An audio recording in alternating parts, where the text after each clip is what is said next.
नमस्कार, आप देख रहे हैं फसल क्रांति। इस समय हम मौजूद हैं सोमानी कनक सीड्स प्राइवेट लिमिटेड में।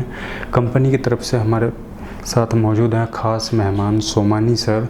चर्चा करेंगे कंपनी की गतिविधियों के बारे में, किस तरीके से ये कंपनी किसानों को लाभान्वित कर रही है और कौन कौन से उत्पाद किसानों के लिए लेकर आ रही है। सर, बहुत बहुत स्वागत है आपका फसल क्रांति में। धन्यवाद। सबसे पहला जो सवाल मेरा है आपसे वो यही है कि जो सोमानी सीड्स प्राइवेट लिमिटेड है, किस तरीके से वो किसानों के लिए काम कर रही है। सोमानी सीड का जो उदय हुआ है वो 2013 से चालू किया हम लोगों ने कंपनी, और पिछले 11 साल में अथक प्रयत्न से काफ़ी नए रिसर्च करके हम लोगों ने बहुत सारी क्रॉप के अंदर अच्छे हाइब्रिड दिए हैं, जो किसान भाई काफ़ी लाभान्वित हो रहे हैं और उसका फ़ायदा उनको मिल रहा है।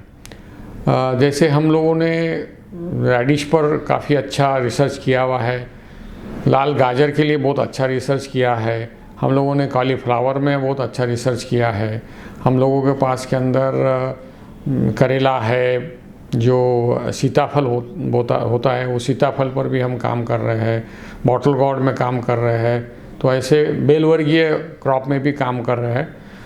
तो जो भी हमने क्रॉप आज तक दिए हैं अभी, उससे काफ़ी अच्छे हाइब्रिड आए हैं और इन्हें किसानों को काफ़ी बेनिफिट मिल रहा है। जैसे भी हमारी एक नई मूली हम लोगों ने पिछले 6-7 साल से दे रहे हैं, क्रॉस 35 के नाम से, ये काफ़ी बड़ी मात्रा में हम बेच रहे हैं। लगभग इस साल हम लोग टच करेंगे 200 टन बीज हम लोगों ने भारतवर्ष में बेचा है, और इसको एक्सपोर्ट भी हुआ है, इसका आसपास की कंट्री में एक्सपोर्ट हुआ है, कोरिया में एक्सपोर्ट हुआ है। तो इसका एक्चुअली खासियत ये है कि ये 30 दिन में तैयार हो जाती है, 25 से 30 दिन में तैयार हो जाती है, और किसान भाइयों को इसका 25 टन के करीब लगभग यील्ड आता है एकड़ में। जितने भी मार्जिनल किसान हैं, यानी छोटे किसान हैं, जिनके पास में जो ज़मीन है या उनकी जो एरिया है वो अगर 2 से 3 एकड़ है या ज़्यादा से ज़्यादा 4 एकड़, ये सब जो मार्जिनल किसान है भारतवर्ष के अंदर, अगर आप परसेंटेज वाइज देखे जाए 80% किसान के पास में 2 हेक्टेयर से कम ज़मीन है। तो जो ये मार्जिनल किसान है उनके लिए ये मूली वरदान है, क्योंकि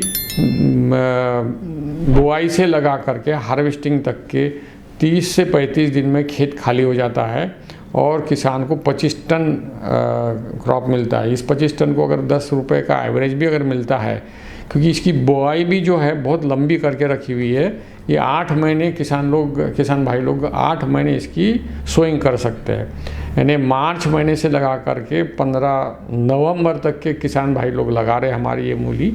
और ये उत्तरी भारत, उत्तरी पूर्व भारत, यहाँ तो 8 महीने की सोइंग विंडो है, और बाकी की जो मध्य भारत से लगा करके जो दक्षिण भारत है, यहाँ पे 12 महीने इसकी सोइंग विंडो है। तो इसके वजह से कई किसान भाई लोग इसको साल में 2 बार लगाते हैं, 3 बार लगाते हैं, कई किसान लोगों ने तो 4 बार लगाई है।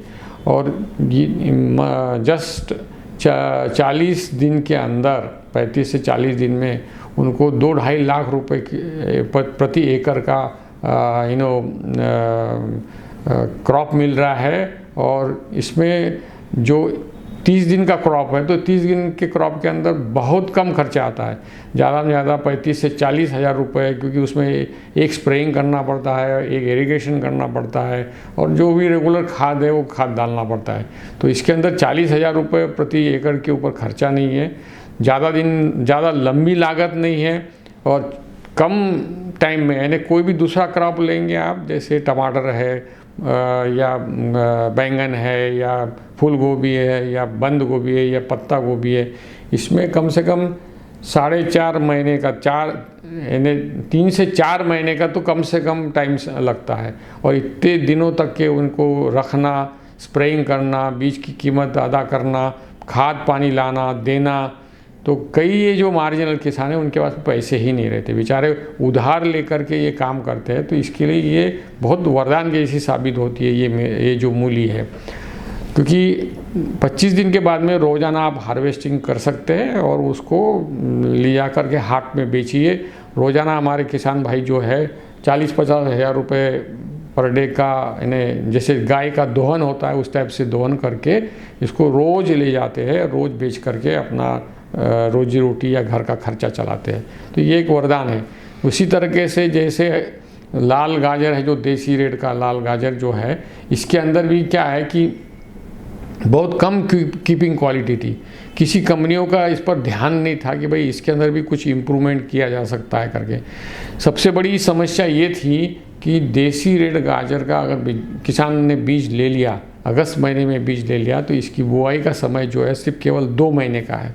और उस 2 महीने में अगर बारिश हो जाती है तो ये किसान भाई उसकी सोइंग नहीं कर सकते, बीज घर पे रखना पड़ता है, वो घर में पड़ा रहता है, या दूसरे वर्ष तक के वो रख नहीं पाते, यानी ख़राब हो जाता है, या फिर वो डिस्ट्रीब्यूटर अगर लेता है, डीलर वापस ले लेता है तो उसको लिया करके वापस देना पड़ता है।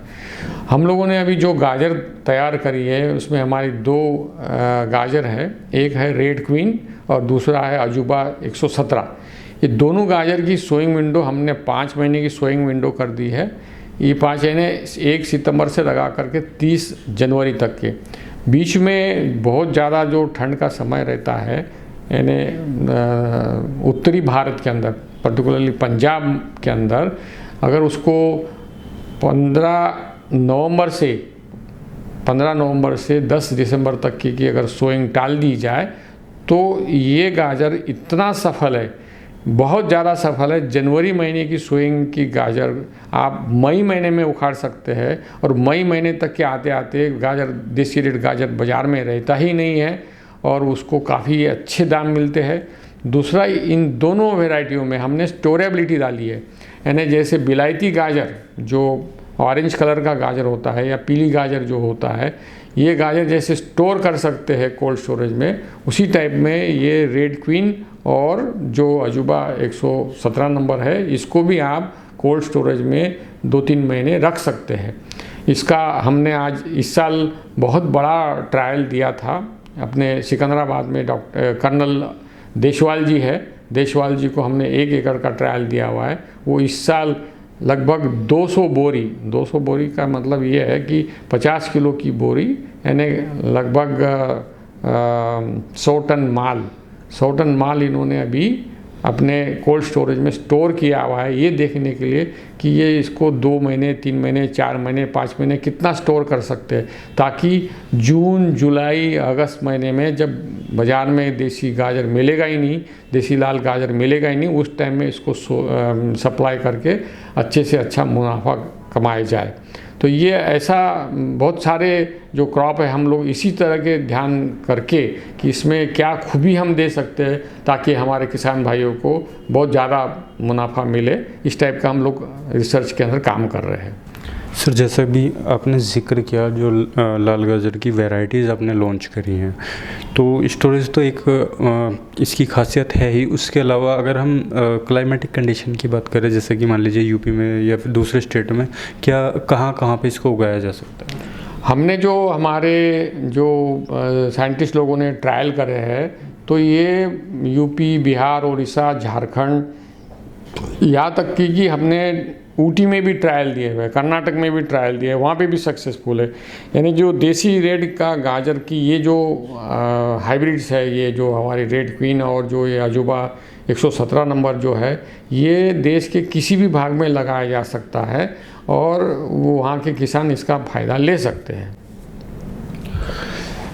नॉर्मली सर, हम जब देखते हैं कि पहले देसी बीजों का उपयोग होता था तो कहीं ना कहीं प्रोडक्शन कम था। अब जैसे जैसे हाइब्रिड बीजों का चलन बढ़ता जा रहा है, या फिर यूँ कहें कि जो हाइब्रिड बीज हमारे किसान भी उसको काफ़ी तेज़ी से अपना रहे हैं, तो आने वाले टाइम में हम इसको और कहाँ किस स्थान पर देख सकते हैं? क्या और नई चीज़ें इसमें आ सकती हैं? नहीं, इसमें क्या है कि जो देसी बीज से यील्ड कम आता है, जैसे हमारा देसी रेड गाजर है, जैसे कि उसका यील्ड क्या होता है, एक तो क्या है कि उसके जैसे मैंने बताया कि प्रॉब्लम ये है कि जब बारिश के दिनों में अगर सितंबर अक्टूबर में बारिश आ गई तो उसकी सोइंग नहीं कर सकते हैं। उसके बाद में अगर ये बहुत ज़्यादा ठंड में अगर उसकी सोइंग किया तो वो निसर जाती है या उसको बोल्टिंग हो जाता है, उसमें बीज बनना चालू हो जाता है। उसके बाद में इसकी जो ईल्ड भी है ये 15 से 18 टन प्रति एकड़ आता है, जबकि ये जो हमारे नया हाइब्रिड है इसके अंदर किसान भाई लोगों ने 25-25, 30-30 टन प्रति एकड़ का ईल्ड लिया है। तो इसमें ईल्ड भी ज़्यादा है, उनकी आमदनी भी ज़्यादा हो जाएंगी। अच्छा, इसमें क्या है कि इसमें एडिबल पोर्शन जो है ऊपर से नीचे तक का जो एडिबल पोर्शन जिसको खाने की जो है ये बहुत ज़्यादा मात्रा में है। तो उससे क्या होता है कि नेचुरली उससे ईल्ड बढ़ जाता है। तीसरा क्या है कि हम लोगों ने इसकी जो एक साइंटिफिक लेबोरेटरी है उसके अंदर हम लोगों ने इसका एनालिसिस करवाया है। तो इसके अंदर जो ड्राई मैटर है वो जो बिलायती गाजर है उससे थोड़ी ज़्यादा पाया गया है, 1% ज़्यादा है।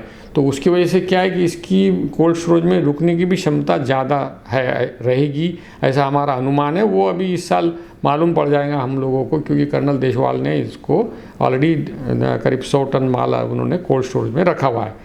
तीसरा क्या है कि अभी तक के देसी रेड गाजर जो है इसका जैसे प्रोसेसिंग इंडस्ट्री में यानी जो रेडी टू ईट फूड रहते हैं, पुलाव है, आपका मैगी है, इसके अंदर अभी इसका इस्तेमाल होता नहीं है। उसमें अभी सिर्फ बिलायती गाजर का इस्तेमाल होता है।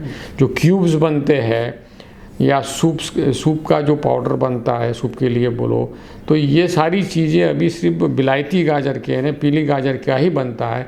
लेकिन क्योंकि इसमें ड्राई मैटर ज़्यादा है हमारे हाइब्रिड के अंदर, तो हमारे को पूरी उम्मीद है कि प्रोसेसिंग इंडस्ट्रीज़ का भी बहुत बड़ा इसके अंदर इंटरेस्ट रहेगा और उसके लिए भी हम कोशिश करें। प्रोसेसिंग इंडस्ट्रीज़ को भी हम लोग ये गाजर सप्लाई कर रहे हैं ताकि वो भी अपना इसको इस्तेमाल करके ये प्रोसेसिंग के लिए फिट है या नहीं है। अगर ये प्रोसेसिंग के लिए सक्सेसफुल हो गया तो किसान भाइयों के लिए और सोने में सुहागा हो जाएगा, क्योंकि ये प्रोसेसिंग इंडस्ट्री वाले भी इस गाजर को उठाएंगे।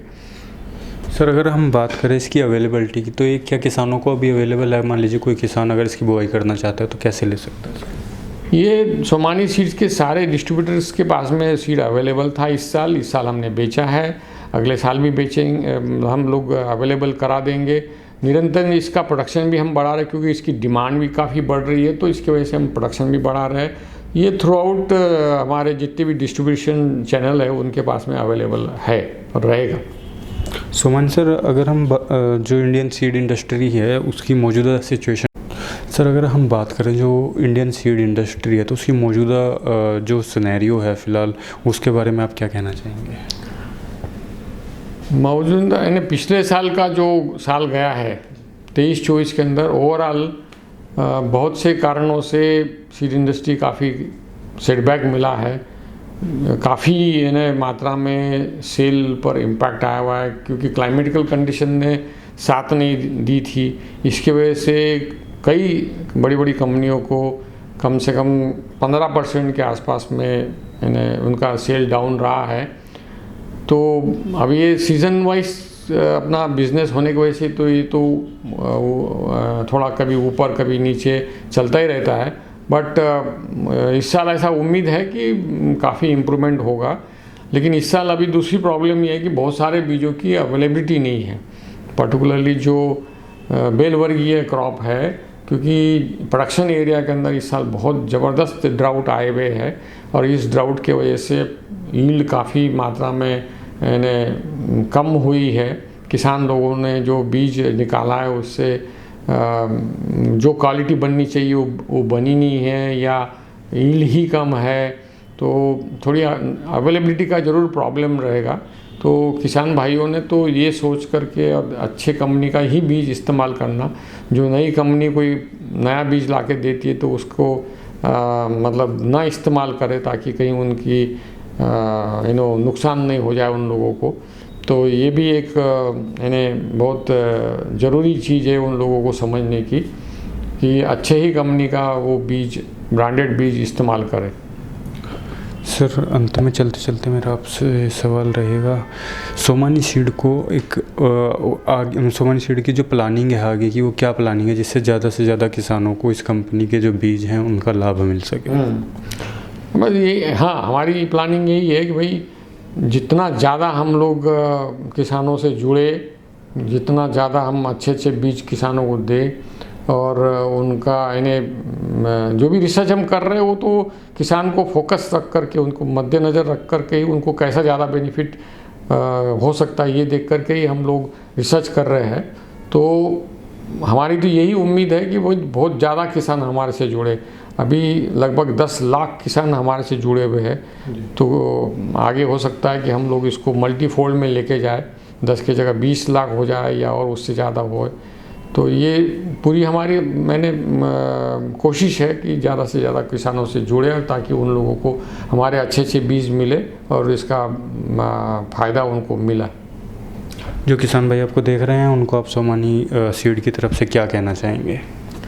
सोमानी सीड से, जैसे मैंने पहले कहा है कि भाई वो अच्छे कंपनियों का पहले साल थोड़ा बहुत बीज, कोई भी कंपनी है तो नई कंपनी है तो उसके थोड़ा बहुत बीज लगा के ट्रायल कर ले, और जब सेटिस्फाई हो जाए तब उसको बड़े पैमाने में लगाए। नहीं तो अपने अच्छे ब्रांड का ही आप बीज लगाएं, ताकि आपको कोई भी नुकसान नहीं पहुँचे। बस यही एक मेरी गुजारिश है, और बाकी सब धन्यवाद। Thank you very much. बहुत बहुत धन्यवाद सर हमारे साथ जुड़ने के लिए। ये थे हमारे साथ केवी सोमानी सर, जिन्होंने बड़े ही अच्छे और विस्तारपूर्वक तरीके से बताया कि सोमानी कनेक्ट सीड कंपनी किस तरीके के बीज किसानों को उपलब्ध कराती है। इसी तरीके की और भी जानकारी हम आप तक पहुंचाते रहेंगे।